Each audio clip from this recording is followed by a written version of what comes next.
नमस्कार, खबर 3 बजे लेकर मैं आपके साथ आशीष पांडे। सीधे रुख करते हैं विधानसभा का, जहां मुख्यमंत्री योगी आदित्यनाथ बजट सत्र के समापन मौके पर क्या कुछ कह रहे हैं, सुनाते हैं। आपको पहले गंगा में डॉल्फिन नहीं दिखाई देती थी, आज गंगा में डॉल्फिन आपको दिखाई देगी। ये गंगा को प्रदूषण से मुक्त करने का परिणाम है। और नमामि गंगे परियोजना के परिणाम क्या है? मुझे लगता है डॉल्फिन की चर्चा तो आपके डॉल्फिन एक गंगे डॉल्फिन के रूप में मानी जाती है और गंगा की निर्मलता में भी उसका बड़ा योगदान रहा है, ये माना जाता है और बहुत पवित्र माना जाता है। जीवों में सबसे, यानी जिसको आप सेंसिटिव बोल सकते हैं, संवेदनशील बोल सकते हैं, वह डॉल्फिन उसमें होता है। डॉल्फिन आज गंगा में फिर से दिखाई दे रहे हैं। और डॉल्फिन कौन लोगों ने मुझे वहां दिखाया? गंगा में डॉल्फिन का ना आपके राज्यसभा के जो माननीय सांसद संसद में हमारे साथ अब लोकसभा में थे, कुंवर रेवती रमन सिंह जी, वो तो बार बार इसकी चर्चा करते थे। प्रयागराज की जब चर्चा होती तो इसकी चर्चा करते थे डॉल्फिन के बारे में। कांग्रेस सरकार के समय मेरा एक कॉलिंग अटेंशन था संसद में, उस पर भी उन्होंने इस मुद्दे को रखा था, मजबूती के साथ रखते थे। और डॉल्फिन आज फिर से दिखाई दे रही है गंगा जी में। प्रधानमंत्री मोदी जी के नमामि गंगे परियोजना के कारण हमारी आस्था का भी सम्मान हुआ और अब तो गंगा आस्था का भी सम्मान कर रही है और अर्थव्यवस्था को भी मजबूती प्रदान कर रही है। देश का पहला वाटरवे हल्दिया से वाराणसी के बीच में प्रारंभ हो चुका है। अब वहां से एक्सपोर्ट भी हो रही है, तमाम चीजें अब एक्सपोर्ट होनी प्रारंभ हो चुकी हैं। ये चीजें दिखाती हैं कि किस तेजी के साथ कार्य हो चुके हैं और नमामि गंगे परियोजना के परिणाम बहुत मजबूती से आगे बढ़ रहे हैं। 70 से अधिक नदियां जो लुप्त प्राय हो चुकी थी, हम लोगों ने कन्वर्जन के माध्यम से ही उन सभी नदियों को फिर से पुनर्जीवित करने में सफलता प्राप्त हुई है प्रदेश के अंदर। इसमें नून है, अरिल है, मंदाकिनी को भी उस कार्यक्रम के साथ जोड़ा गया है, तमसा है, टेढ़ी है, मनोरमा है, पांडु है, तमाम ऐसी नदियां हैं जिन पर कार्य हुए हैं और वे पुनर्जीवित होते हुए दिखाई दिए हैं। महोदय, ये सभी कार्य आज प्रदेश के अंदर हुए हैं। आपने सैनिक स्कूलों की भी चर्चा की थी, तो सैनिक स्कूल की चर्चा भी मैं आपको यहां पे बता ही दूं कि 2012 से 17 के बीच आपने सैनिक स्कूल के लिए 162 करोड़ रुपए आपने आवंटित किए थे।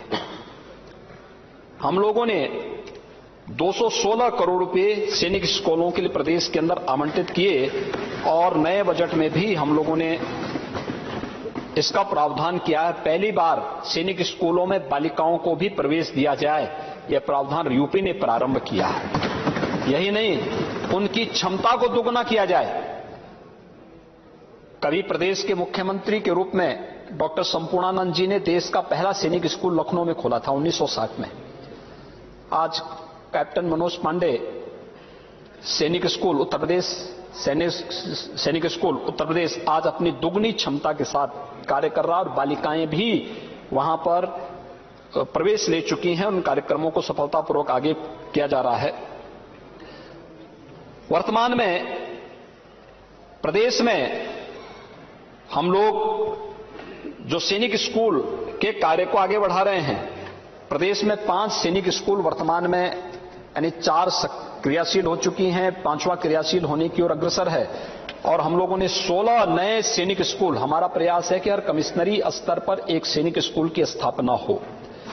आप स्कूली मॉडल की बात कर रहे थे। स्कूली मॉडल अगर आपको देखना है तो मुझे लगता है कि मैं आपको अनुरोध करूंगा कि अच्छा होगा, इस समय ऑपरेशन कायाकल्प के फलस्वरूप बेसिक शिक्षा परिषद के जो स्कूल आज तैयार हुए हैं, उनमें से एक आध का विजिट कर लेंगे तो अच्छा रहेगा। दूसरा, एक मॉडल हम लोग दे रहे हैं, हो सकता है कि पिछली सरकारों की दृष्टि उधर न गई हो, लेकिन ये मॉडल हम लोग दे रहे हैं। हर कमिश्नरी में एक मॉडल स्कूल हम लोग इस रूप में बना रहे हैं, वह है अटल आवासीय विद्यालय का। जिसमें श्रमिकों के बच्चों को, जिसमें अनाथ बच्चों को उन विद्यालयों में रखने की व्यवस्था और उनकी सारी व्यवस्था का कार्य सरकार वहां पर करने जा रही है और नए सत्र में हम उसको प्रारंभ करने जा रहे हैं। सभी बिना किसी भेदभाव के सभी 18 कमिश्नरी स्तर पर पहले एक एक विद्यालय हम लोग ले रहे हैं। फिर इसको हम हर एक जनपद की तरफ अग्रसर करेंगे। जनपद में एक एक, फिर विकास खंड में एक एक, और फिर न्याय पंचायत स्तर पर एक एक मॉडल स्कूल इस प्रकार का अगर हम दे देंगे, आमूलचूल परिवर्तन प्रदेश के अंदर होगा। और इसमें मॉडल हम देंगे, जैसे सैनिक स्कूल पहले स्टेट और सेंटर के स्तर पर उत्तर प्रदेश ने प्रारंभ किया 1960 में। आज देश के अंदर कई सैनिक स्कूल हैं। आज प्रदेश के अंदर 5 सैनिक स्कूल वर्तमान में हैं। हमने 16 के नए प्रस्ताव भेजे हैं। हम तेजी से उस कार्यक्रम को भी आगे बढ़ाने का कार्य कर रहे हैं। लेकिन सैनिक स्कूल भी अब पीपीपी मोड पर आगे बढ़ाने की कार्रवाई को आगे बढ़ाया जा चुका है। और यही हम लोग चाहेंगे कि जितना पैसा शिक्षा के उस पर हम लोगों ने वर्तमान में दिया है, ये पैसा शिक्षा में आमूलचूल परिवर्तन का कारक बने, इस दिशा में भी हम लोगों को आगे बढ़ाना चाहिए। आपने कानून व्यवस्था की बात भी की और ईज ऑफ डूइंग बिजनेस भी, आपने दोनों को जोड़ा था कि आपने कहा ईज ऑफ डूइंग बिजनेस में नहीं बल्कि ईज ऑफ डूइंग क्राइम में यूपी आगे बढ़ा है। लेकिन ये सत्य नहीं है। मैं आंकड़े आपके सामने प्रस्तुत कर रहा हूं और मुझे लगता है बड़े गौर के साथ अगर माननीय नेता प्रतिपक्ष इसको सुन पाएंगे तो अच्छा रहेगा, क्योंकि ईज ऑफ डूइंग बिजनेस की जो रैंकिंग थी 15-16 में, वो 14वें स्थान पे थी यूपी की। उत्तर प्रदेश का परसेप्शन ऐसा था कि उत्तर प्रदेश में कोई निवेश नहीं करना चाहता था और उत्तर प्रदेश के युवाओं के सामने भी पहचान का एक संकट खड़ा हुआ था। आज मैं कह सकता हूं ईज ऑफ डूइंग बिजनेस में उत्तर प्रदेश की रैंकिंग जो है, इसमें अमूलचूल परिवर्तन हुआ है। इसकी रैंकिंग में व्यापक सुधार करते हुए हम नंबर 2 स्थान पर देश के अंदर आए हैं। ईज ऑफ डूइंग बिजनेस में उत्तर प्रदेश नंबर 2 पर है। उत्तर प्रदेश में पुलिस रिफॉर्म किए गए, पुलिस को तकनीक से पूरी तरह भरपूर किया गया और उसका परिणाम भी आया है। महोदय, 2016 की सापेक्ष 2021 में, ये एनसीआरबी के ही डाटा हैं, कहीं और हमारे डाटा नहीं, एनसीआरबी के ही डाटा हैं। 2016 के सापेक्ष 2021 में डकैती के मामलों में 73.94% की, लूट की घटनाओं में 65.88% की, हत्या के मामले में लगभग 34% की और बलात्कार के मामलों में 50.66% की कमी आई है। ये उत्तर प्रदेश के अंदर एनसीआरबी के जो डाटा हैं वह डाटा आपके सामने मैं रख रहा हूं। और यही नहीं, माफिया और अपराधियों के खिलाफ जो कार्रवाई हुई है उसमें 2081 करोड़ रुपए की संपत्ति को भी हम लोगों ने उनकी जब्त की है। एंटी भूमाफिया टास्क फोर्स के माध्यम से भी 64,398 हेक्टेयर भूमि को अवैध अतिक्रमण से मुक्त किया है। और प्रदेश के अंदर जो परिणाम सामने आए हैं वो सबके सामने हैं कि आज उत्तर प्रदेश के किसी नौजवान के सामने अपने पहचान का संकट, कोई भी किसी भी प्रकार का कोई संकट उनके सामने नहीं है। प्रदेश के अंदर सरकार ने बहुत सारे चीजों पर कार्य प्रारंभ किया है और मुझे लगता है कि इस दिशा में बहुत सारी चीजें सामने आएंगी। लेकिन मैं कुछ चीजें आपके सामने बताना चाहूंगा। खासतौर पर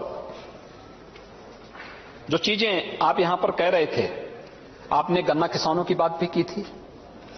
गन्ना के किसानों की स्थिति क्या थी समाजवादी पार्टी की सरकार के समय और वर्तमान में क्या है, यह भी आपके सामने मुझे लगता है कि रखने की आवश्यकता है। विगत 5 वर्ष के दौरान हमारी सरकार ने 1,74,383.81 करोड़ रुपए के गन्ना मूल्य का भुगतान किया है। यानी 1,74,383 करोड़ 81 लाख रुपए का गन्ना मूल्य का भुगतान हुआ है गन्ना किसानों का।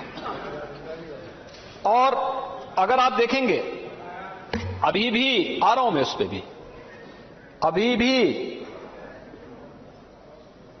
ये अंतिम तिथि है आज मई महीने की।